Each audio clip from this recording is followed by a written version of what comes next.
In continuation to the previous session of the industrial dispute, let us discuss today about the procedure and the power of conciliation officer and the boards. Where the power of the conciliation officer, board and the courts as well as the tribunal is to enter the premises.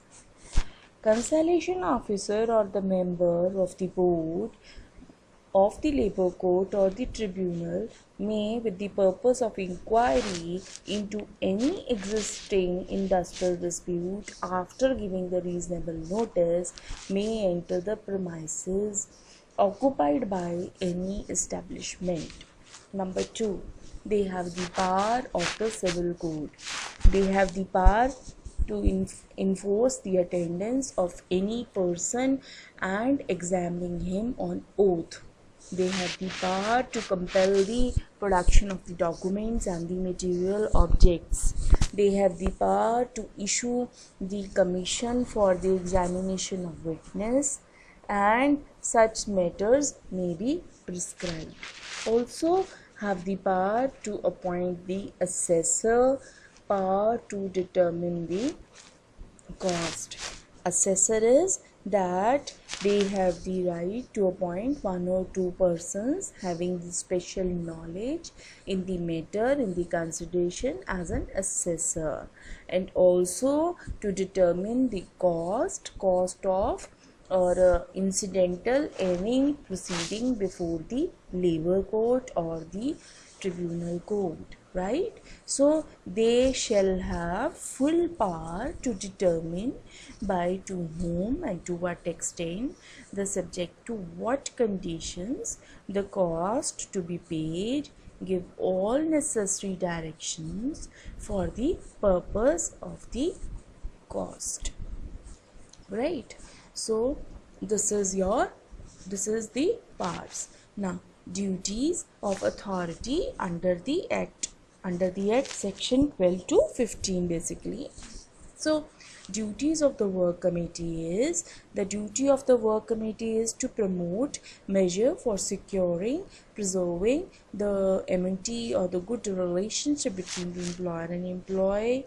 It is to comment on the matters between the employer and employee on the common interest, compose any material difference of the opinion in respect of that matter. Then is the duties of conciliation officer, where the duty is, in case of any industrial dispute exists, there the dispute related to the public utility service, the notice under section 22 to be given, hold the conciliation proceeding in the prescribed manner. Number 2 is to settle the dispute without any delay, investigate the dispute. Above all, certain the reasons or the facts related to the dispute, right? And then submit the report within 14 days, right? Submit the report within 14 days of the commencement of the conciliation proceeding. Now, what are the duties of the board? As per the section 13, the duties of the board are to bring the settlement of the dispute. In case of the dispute, the duty is to make the settlement of the same, investigate the dispute, right, and the matter affecting the merits and the rights. Settlement may be to all the things. Purpose is to induce the parties to provide the fair and the cordial settlement. Next is to send the report memorandum of the settlement to the government, right? And this is send that report to the government, signed by the proper authorities, settle the dispute. Then is to send full report, submit the report within the 2 months and communicate the reason to both parties, and to make the reference of that report to both parties to make them clear that what is the reason behind that. Along with this, there are the duties of the court of inquiry, where the duties of court of inquiry is to solve the matter, make a report, and to give to the appropriate government within the period of 6 months from the commencement of the inquiry, duly written and signed by the members of the court. Any member of the court may record any minute of dissent from a report or from any recommendation. The report, together with any minute of dissent recorded, shall be published within a period of 30 days of the receipt by the appropriate government. Then is the duties of labor code. What are that? As per the section 15, the duties of the labor court or the tribunal or the national tribunal is where industrial disputes refer to labor court, tribunal, national tribunal. It shall hold the proceedings, expedite them within a period specified in the order referring any such industrial dispute or any further period extended the second provision to subsection 2A of section 10, submit the award to the appropriate government. Right?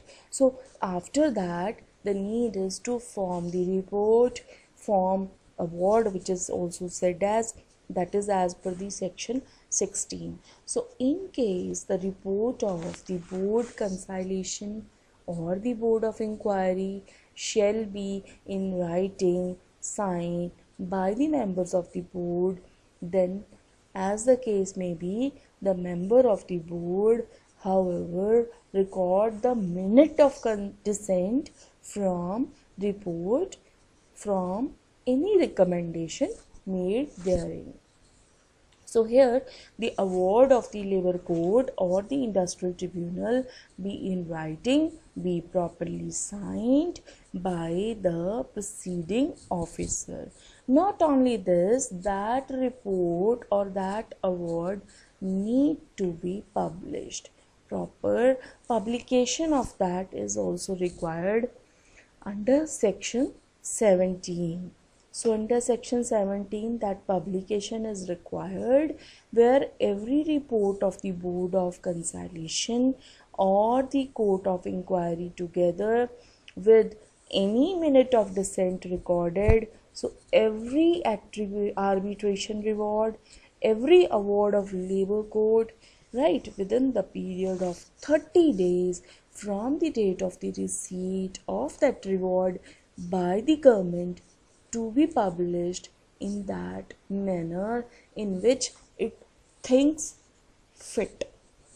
Now, if another question is that after all, if it is published, then when to commence, means when to apply that award or that report. See, section 17 says very clearly that after publication of the reward, need is to commence the award as per the rule within the 30 days from the date of publication of the award. Okay, so if the government is of the opinion, and in case where the award is given by the labor court or the tribunal in relation to the dispute to which is a party, or in case of the central government, as per the opinion, the whole part of that is related to economy or to the social justice, right? So the award shall not be enforceable on the expiry of the period of 30 days. So in this way the things happen. And third case is, in case the government or central government within 90 days from the date of publication award under section 17 make the order, reject or modify, they can also do the so, right, within 90 days. And in case it is rejected, modified as per the section before the parliament, with the approval, then it become enforceable, or the expiry of 15 days from the date which it is so late, right? So in this way, this expiry of 90 days and how it is modified within 15 days is initiated. I hope this is clear. But if anyone asks you that who are the persons on whom these awards are binding, settlements are binding. See, settlements are binding under section 18, where the settlement arrived with the agreement of employer and employee, right? Of course, and binding on both parties, right? Number 2 is it becomes enforceable, binding on both parties, refer to the dispute. Number 3, which is most important, is that arbitration award, whatever is, it become enforceable, binding on all parties, either summoned to appear for the proceedings of the dispute, right, in the tribunal of any tribunal, industrial or labor or national, right? Then, or it is that all the persons who are employed in the establishment or the part of the establishment, on them this award, this result is purely binding. And if anyone asks you that what is the period of operation for this settlement of award, see, section 19 clearly indicates this thing, that whenever this award is implied, right, as soon as there is no date agreed for the period of 6 months from the date on which the memorandum of settlement is signed by the parties to the dispute, continue to bind on the parties after the expiry of that period until the expiry of 2 months from the date of notice in writing intention to terminate that settlement is also possible, right? So it is not necessary that if it is binding so we can't terminate it. We can terminate it, but after implication of at least 2 months, right? So in that case, no notice of is required to represent the majority, right? And more so, here the award is applicable by the nature only, and above all, the parties are bound by the award, purely by the award, and they are purely enforceable, right? And here the total period of operation not exceed 3 years from the date to which it came into existence. So I hope this session is clear to you, where I give a crystal clear clarity about all these boards, their rules, penalties, their rewards, implication, the duration, all these things. So thank you for listening this session. Please like and subscribe the session. In the next session, I will discuss with you about the strikes, lockouts. Thank you and all the best for your exams.